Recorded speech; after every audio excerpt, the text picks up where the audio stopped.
Today on the Matt Walsh Show, BLM lies and fabrications lead to more protests. And as we have learned, of course, facts don't matter to Black Lives Matter. But here's a really crazy idea. Maybe instead of blaming police for choices that criminals make, we should start at some point to consider blaming the people who actually make the choices. I don't know. Also, 5 headlines, including Joe Biden race baiting, California Democrats moving to decriminalize pederasty, and Harry and Meghan sign a Netflix deal and promise to make some of the worst programming the world has ever seen, I'm sure. Finally, in our daily cancellation, we're gonna talk about the black college professor from, quote, the hood, who just confessed to being a white Jewish girl from suburban Missouri. So lots to cover today, but we're gonna begin with our good friends over at Rock Auto. Listen, it's still hot out. We aren't out of the woods yet with the heat, especially because of global warming, they tell me. So that's why you don't wanna be waiting around at the shop for your car to be done. RockAuto.com is so much easier. Much better solution. You could take advantage of it from the air-conditioned comfort of your home. Unless you don't have air conditioning, you absolute savage. RockAuto.com always offers the lowest prices possible rather than changing prices based on what the market will bear, like airlines do, like a lot of industries do. You know, why spend up to twice as much for the same parts? Here's what I really love about RockAuto.com. Most of all, it's a family business. They've been serving auto parts customers online for 20 years. Go to RockAuto.com to shop for auto and body parts from hundreds of manufacturers. There's a huge selection, and best of all, prices at rockauto.com are always reliably low, and they're the same, no matter if you're a professional do-it-yourselfer, whatever it is. Why spend up to twice as much for the same parts? The rockauto.com catalog is unique, easy to navigate, and you could quickly see all the available parts for your car or vehicle, and you could choose from the brand, specifications, and prices you prefer. So that's what it comes down to. Amazing selection, reliably low prices, all the parts your car will ever need. RockAuto.com. Go to RockAuto.com right now. See all the parts available for your car or truck. Write Walsh in their How Did You Hear About Us box so that they know that we sent you. Okay, or that I sent you, really, specifically. That's what this is about. Now, I would say that protests erupted in D.C. this week over the officer-involved shooting of a black man, but that would be the wrong way to put it. Protests could not erupt because they were already happening. Cities across the country have been in a state of perpetual protests for weeks and months now. New events are simply tossed like more logs into the fire. Protests are not really in response to the events. It is more that the events are fabricated to feed the protest. So this time, word was spread on social media that a, quote, child had been shot, quote, in the back by police.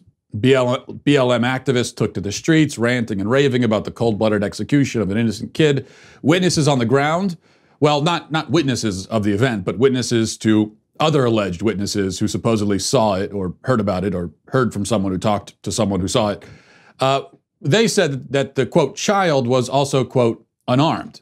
So here's one such witness, thrice removed, reporting what she saw, or rather what she heard about from other people who supposedly saw it. Listen to this.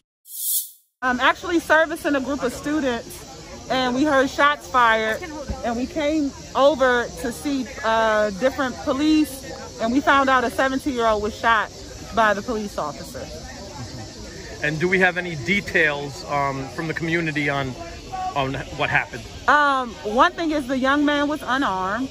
That's one detail, and everyone is just heartbroken right now and in disbelief that a police officer would take a young man's life. Mm-hmm. Yeah. Some people were saying he was shot in the back. Is that something can be verified, or is it too early to say? I guess it's too early to say, because there's been some things where he was shot in the back, and then we've also heard that he was shot in his chest. So it's too early to say. Yes, the one thing we know for sure is that he was unarmed. That's the one detail we know. That's the one thing we can say for sure based on the unassailable testimony of some random people on the street who I just talked to 12 seconds ago. But as we are, of course, stuck here in this eternal time loop like Groundhog Day, but with more racial strife and less Bill Murray, the next part of the story unfolded, exactly as expected. Almost everything we heard from the activists and supposed witnesses was false. DC police held a press conference on Thursday, released the body cam footage of the officer who fired the fatal shot. In fact, let's go to the press conference. Here's the police chief describing what actually happened. Yesterday at about 3:49 p.m., uniformed members of the 7th District were in the area of the 200 block of Orange Street Southeast to investigate the report of a man in possession of a gun. Officers had seen a live stream video on social media of the man with the gun and knew him from previous contacts. As officers exited their patrol car to approach a parked car that was occupied by multiple men, 2 individuals fled on foot and officers pursued them. One of those men brandished a firearm from his waistband as he was fleeing. In response, an MPD officer just discharged his service weapon, firing a single shot at the individual. The individual sustained a single gunshot wound to his chest. Officers initiated first aid to the man, and members of the DC Fire and EMS transported him to a local hospital where he was pronounced dead. The decedent has been identified as 18-year-old Dion K. of Southeast DC. Officers did recover a firearm that we believe that Mr. K was in possession of at the time of the incident. In fact, he actually understates the case there. The body cam clearly shows that the suspect, Dion K., 18 years old, by the way, not a child, is running towards the officer with his gun drawn. Let's take a look at that body cam footage right now.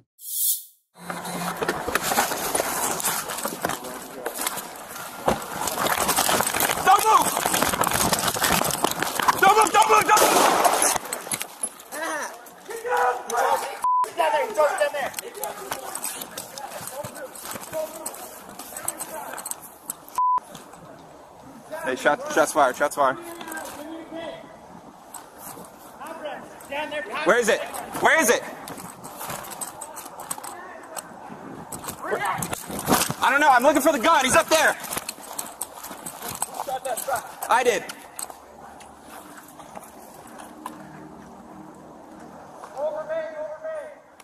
So he was not unarmed. He was not shot in the back. He had been spotted earlier in the day driving around town brandishing his guns. Kay had shot a live stream video of himself and his friends waving their guns around. We're told that officers recognized Kay, knew him to be, as they put it, a, quote, validated gang member. But none of this matters in our post-truth society. Those who claim that Kay was an unarmed, innocent child shot in the back by a white supremacist, only to find out that Kay was actually an armed adult gang member shot in the chest by a Hispanic officer while brandishing his weapon, simply ignored the new revelations or else seamlessly transitioned into a news story about a remorseful suspect who was just about to throw his gun away before callous officers shot him dead. Little effort is made anymore to come up with a plausible narrative. You know, we've reached a point where the facts simply do not matter, period. This was evidenced elsewhere this week when protests began, again, the word began is used loosely here, in Rochester over the death of Daniel Prude. Now, he died several months ago after asphyxiating with a hood over his head while in police custody. Prude was in custody because he was running naked through the streets at 3 o'clock in the morning while high on PCP. The hood was placed over his head because he was spitting on the arresting officers after telling them that he had COVID. Remember, this was also in March, in the early days of the COVID hysteria. The medical examiner report lists delirium and PCP intoxication as contributing factors in his death. Once again, though, facts don't matter. What matters is how people feel. Well, certain people anyway. Doesn't matter how the police officers feel. Doesn't matter how business owners and residents feel when their livelihoods are destroyed by looters and rioters.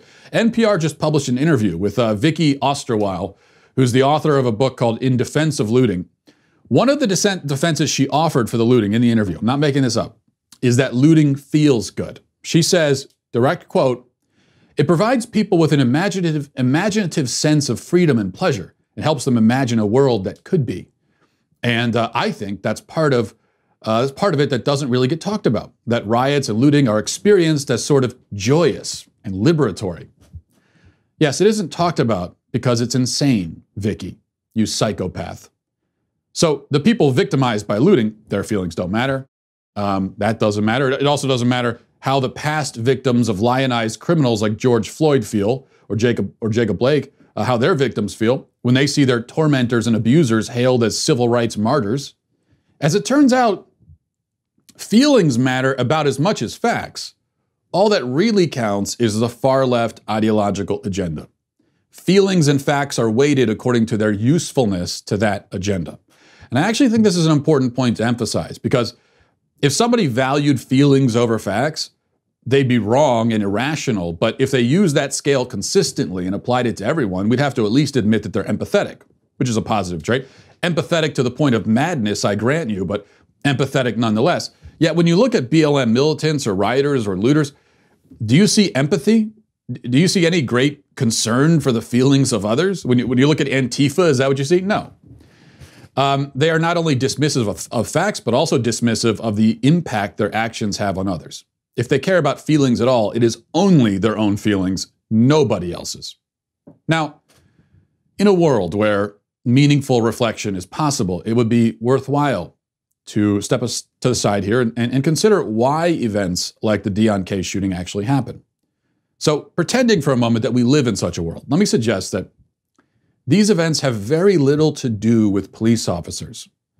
All of the police reform in the world won't stop men like Deon Kay from getting themselves hurt or killed, if not by police, then by somebody else. Amid the panic over police shootings and the never-ending dissection and second-guessing of the actions of police officers, rarely does anyone stop to ask questions about the suspect. And that's too bad, because several very good questions could be asked. Speaking specifically of Deon Kay, those similar questions arise in many of these situations. We might ask, why was he riding around town waving his gun around?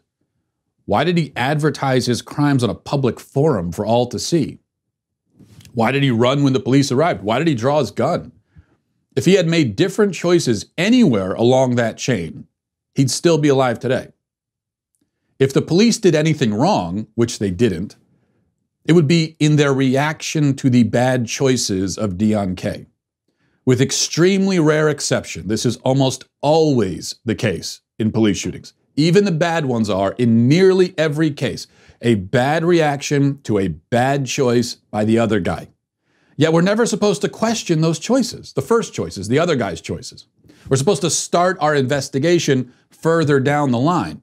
And this is why it's always concluded that officers are horrible sociopathic murderers, because we assess their reaction independent of the thing they're reacting to, which is like if I'm driving recklessly and I swerve into oncoming traffic and you happen to be in the oncoming traffic, and so you swerve too and kill someone, but the accident investigators completely ignore my role in it. That'd be great for me, but you're screwed, because now it will automatically look like you were drunk or reckless when really the drunk and reckless person was me.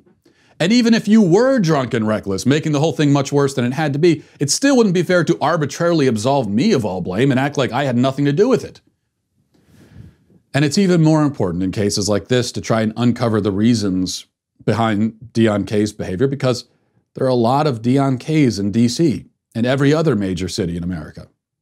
There is, if you like, a systemic problem, an underlying problem. But it has nothing to do with the police.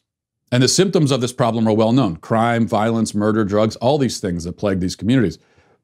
That's why the police are more involved, in these communities, and more interactive, and why police interactions are more likely to turn violent. Only a vanishingly small percentage of arrests turn deadly, but the more crime you have in a community, the more arrests, the more people killed by cops. It's a very simple formula, really. It's not confusing. So again, the conversation must go back to the crime. Why is the crime happening?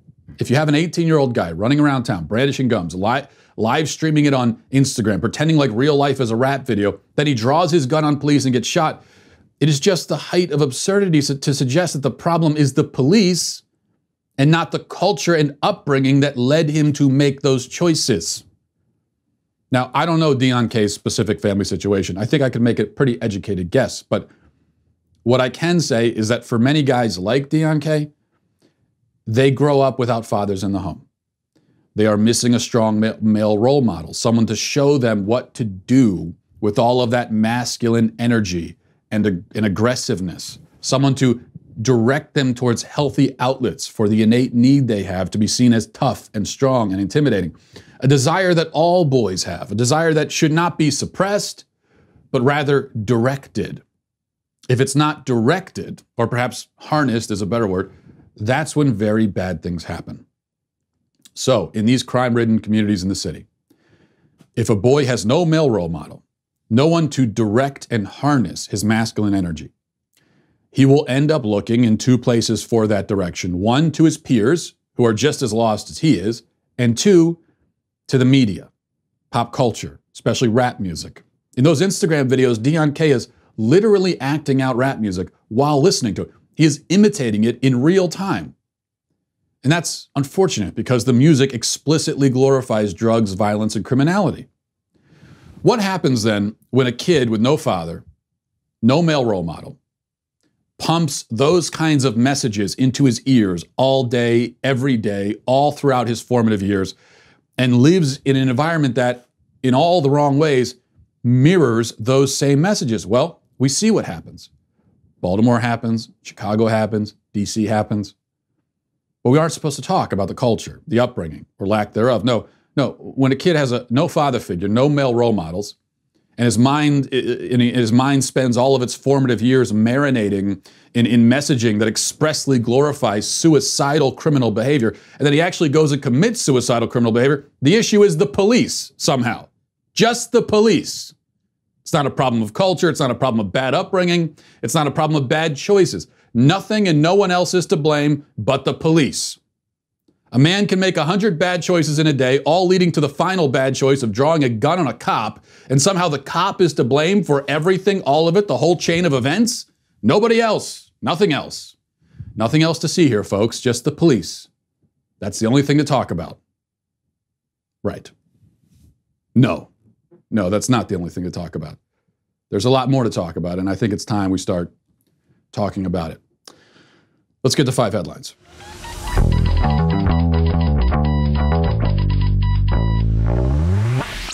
So Joe Biden went to Kenosha yesterday. We'll get right to the inevitable Joe Biden moment while speaking to people at a church.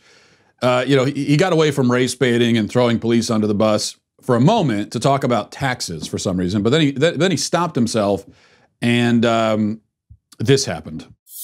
19 corporations making $1 billion apiece don't pay a single penny in taxes. I'm not going to punish anybody, but everybody should pay a fair share. And I can lay out for you. I won't now because they'll shoot me. But here's the deal. They'll shoot me. Yeah, Joe, not the best joke given the circumstances. Earlier in the day, the Biden campaign, speaking of race baiting, released an ad. And it is, I almost hesitate to say it because there's so much competition, but it is perhaps the most disingenuous and misleading political ad I've ever seen in my life. Here's how that went. Why in this nation do Black Americans wake up knowing that they could lose their life in the course of just living their life? Part of the point of freedom is to be free from brutality, from injustice, from racism, and all of its manifestations. We have to let people know that we not only understand their struggle, but they understand the fact they deserve to be treated with dignity. They gotta know we're listening. Reforming policing in this country means creating a national standard on use of force and conditioning federal funds for police departments on adoption of that standard. It's about reining in qualified immunity. We hold police officers accountable. We can't turn away. Now is the time for racial justice.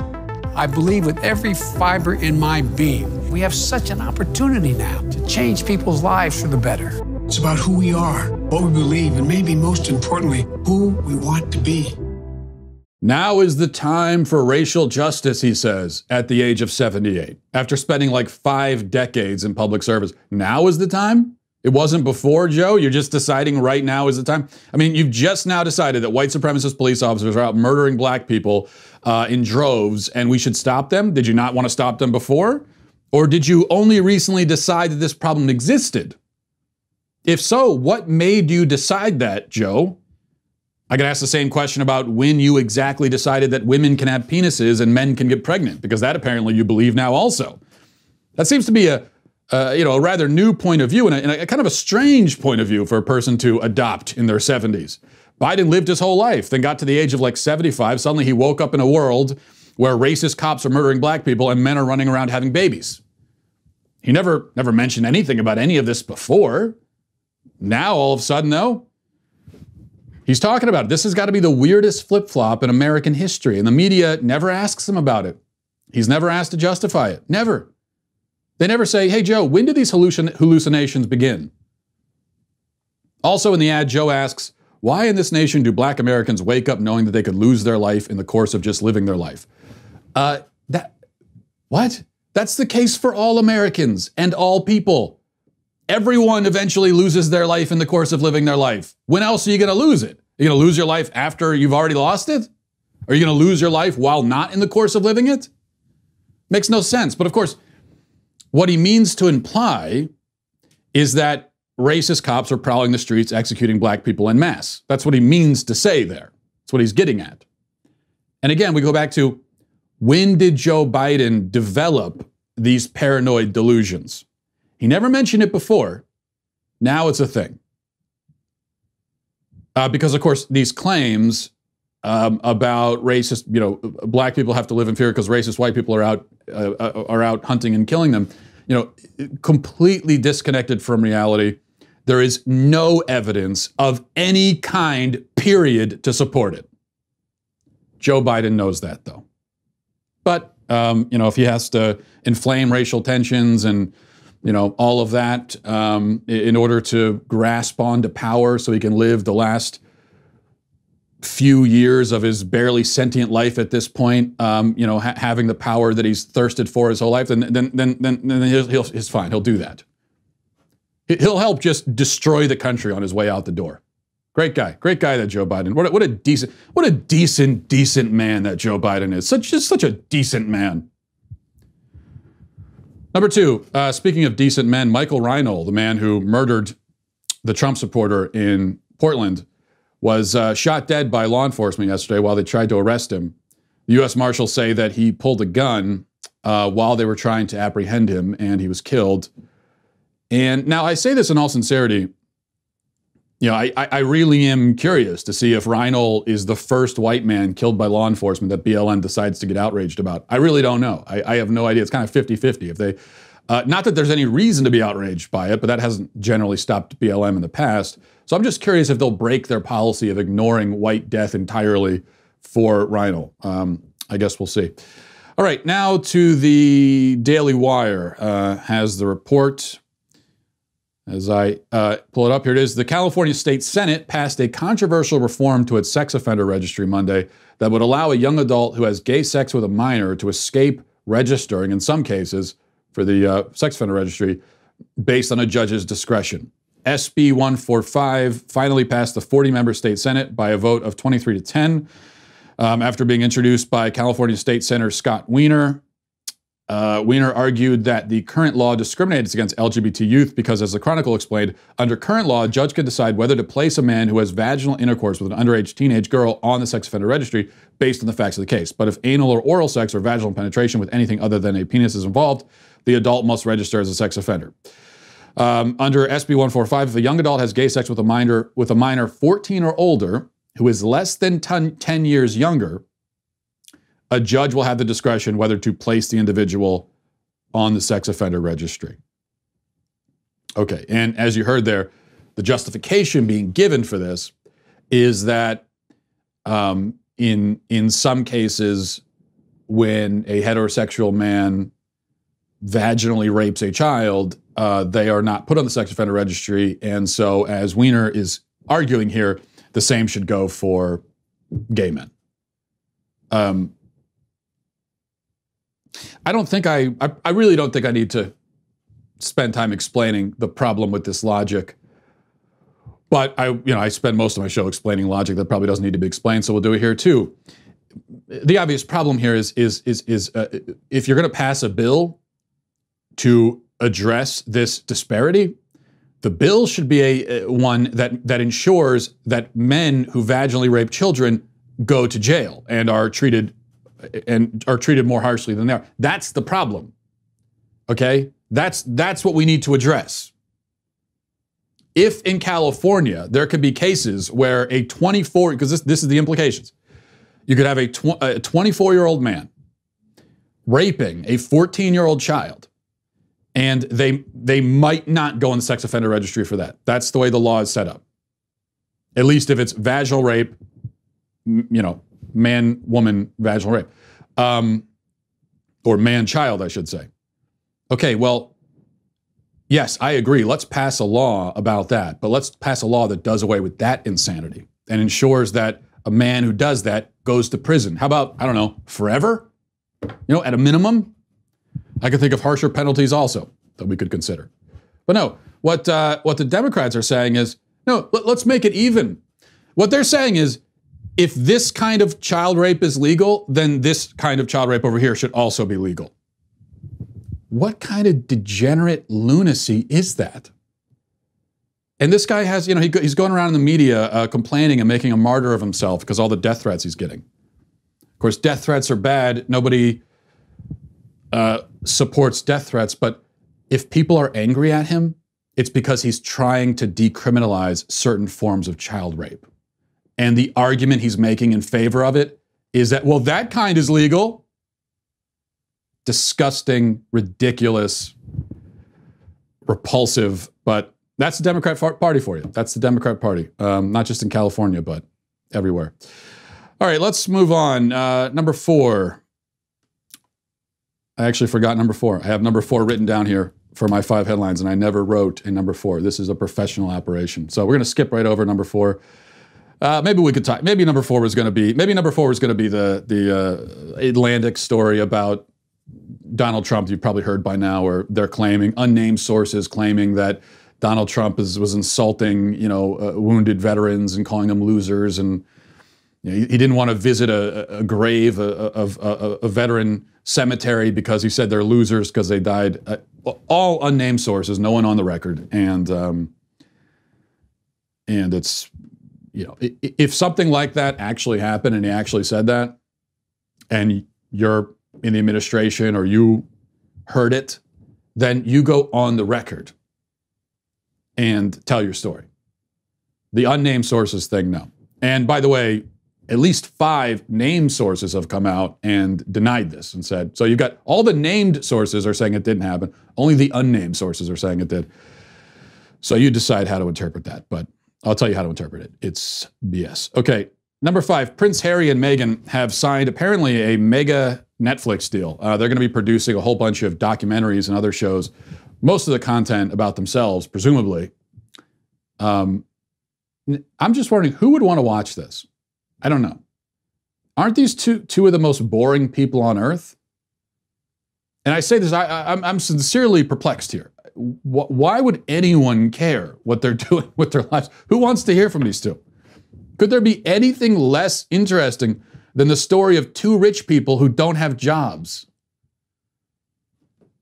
I mean, nothing against them.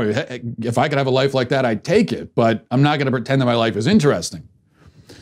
What would a reality show of these two consist of? What would be the conflict that drives the narrative? They have a disagreement about what kind of caviar to serve at their 2-year-old's birthday party. I don't know. Anyway, the LA Times has a statement from the couple. This is what the statement says. Our lives, both independent of each other and as a couple, have allowed us to understand the power of the human spirit, of courage, resilience, and the need for connection. Though our work with diverse communities and their environments, through our work with diverse communities and their environments, to shining a light on people and causes around the world, our focus will be on creating content that informs but also gives hope. Oh my gosh. Did they just call themselves courageous and resilient? Did they just say the lesson that they've taken from their life experiences is the value of courage? They did, didn't they? And it goes on. Harry and Meghan, whose son Archie is 15 months old, added that making inspirational family programming is important to them, as is, quote, powerful storytelling through a truthful and relatable lens. They said that Netflix's reach will help them, quote, share impactful content that unlocks action. What?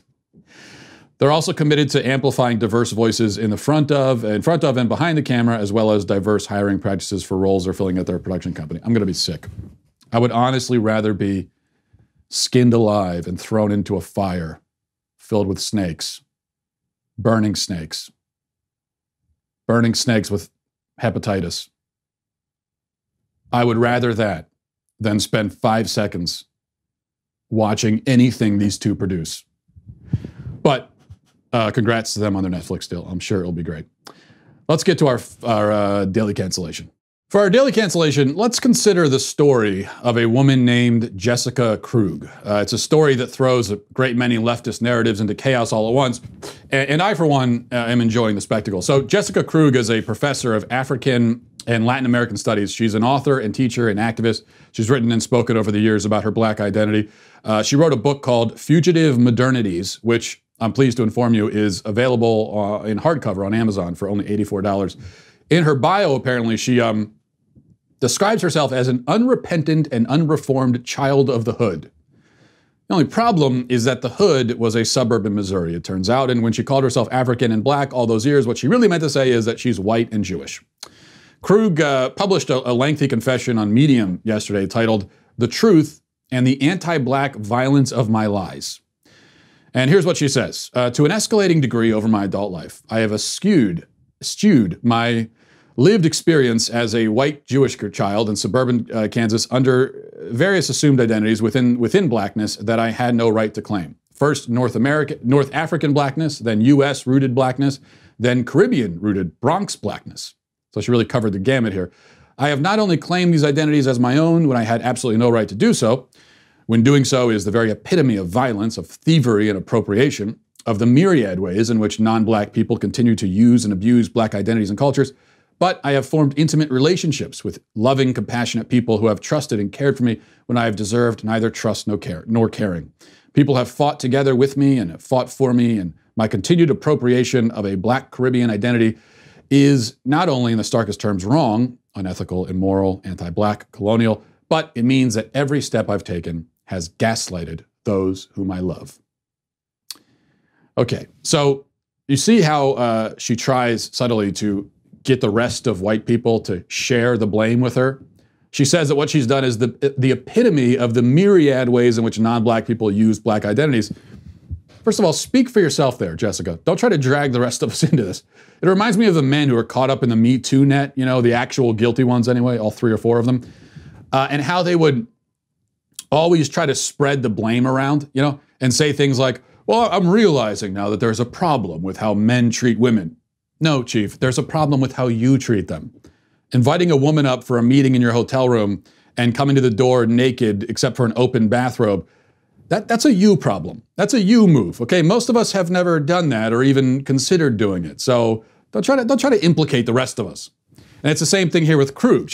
A lot of her statement, she talks a lot about what white people do and whiteness this and white. No, this is about you. This is what you did. Later in her confession, Krug says, no white person, no non-Black person has the right to claim proximity to or belonging in a Black community by virtue of abuse, trauma, non-acceptance, and non-belonging in a white community. The abuse within and alienation from my birth family and society are no one's burden but my own and mine alone to address. Black people and Black communities have no obligation to harbor the refuse of non-Black society. I have done this. I know it is wrong, and I have done this anyway.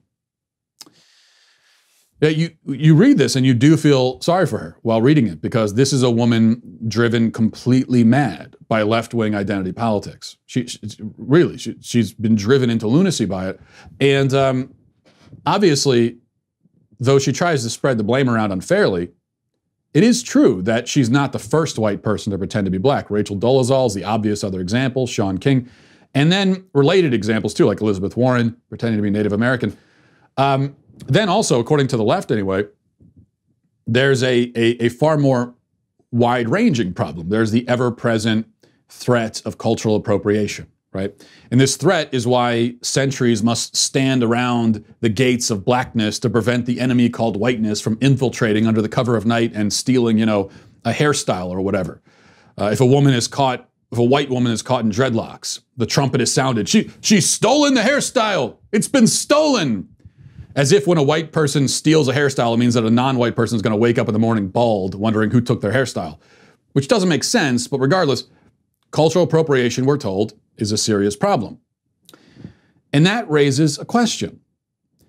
If all of the privilege in America belongs to white people, then why would they reject that identity? If white people are the oppressors, then why are so many of them trying to assume the identity of the oppressed? Can you think of any historical precedent for this? Can you think of any example in history of a member of an oppressed group of an oppressor group pretending for years to be in the oppressed group? Can you think of an example where the oppressed group is also at the same time so admired and sought after that one of their biggest problems is how the oppressors want so badly to adopt their styles and customs? This is not at all what you would expect in a systemically racist country where whites are the beneficiaries of inherent privilege. It's almost like America is not systemically racist and white privilege is a left-wing fable that falls apart upon further inspection. Almost. Now, there's another problem for the left here, and that is the matter of self-identity. Another obvious question comes to mind. Why can't Krug or Dolezal or anyone else identify as black? Why isn't their self-identity legitimate? If they say they feel like they're black and they identify most with that community, who's to say they're wrong? I mean, I can say they're wrong. I can. But I can say it because I happen to believe that our fundamental identity is not something that can be changed on a whim. It's not subjective. Our perception of our identity is subjective, but the identity itself, our demographical makeup, those basic facts about us are simply facts, no matter how we feel about them. But that's not the position the left takes. They say that, for example, a man might be born a man with a male body, male DNA, male bone structure, male everything else. And yet if he finds within himself some sort of vague, undefinable feeling of womanness, then he's a woman. So what if he finds a vague, undefinable feeling of blackness? Why is he not then a black? Why is he not then black? Sure, you could say, well, how would he know that he feels as black people feel? To say he knows it because he feels it is begging the question. It's circular reasoning. He's not black, and so his feeling of being black must be wrong. And you're right. But then I point you back to the man-woman situation. Same exact thing can be said. Or you could answer that our race is not a changeable part of us. We're born with it. Again, true. But again, I point you back to the man-woman dichotomy. You might say that it's offensive for a white man to call himself black, that he's making a caricature of that identity, that he's claiming something that doesn't belong to him. Again, yes, true, definitely. But again, man-woman, same thing. See, there just is no valid argument, none at all, for denying a white person's right to be black, but not a man's right to be a woman. In fact, between sex and race, if any one of those things can be called fluid or on a spectrum, it would have to be race. Certainly, race can make a much more plausible claim to fluidity than sex. You can, in fact, mix races. A white man and a black woman make a mixed race child. A man and woman, though, don't make a mixed gender child. So this is yet another leftist narrative blown to smithereens by Jessica Krug. Multiple narratives. And it is why she is not canceled, actually. Far from it. I appreciate her service in exposing these narratives. It's the narratives, which are all now, of course, canceled. I didn't even do it. Jessica Krug did it. She's the one who canceled it. I am just noticing it and passing along the message to everybody else. That's going to do it for today. Thanks for watching, everybody. Thanks for listening. Have a great weekend, a great long weekend, and I'll talk to you next week. Godspeed.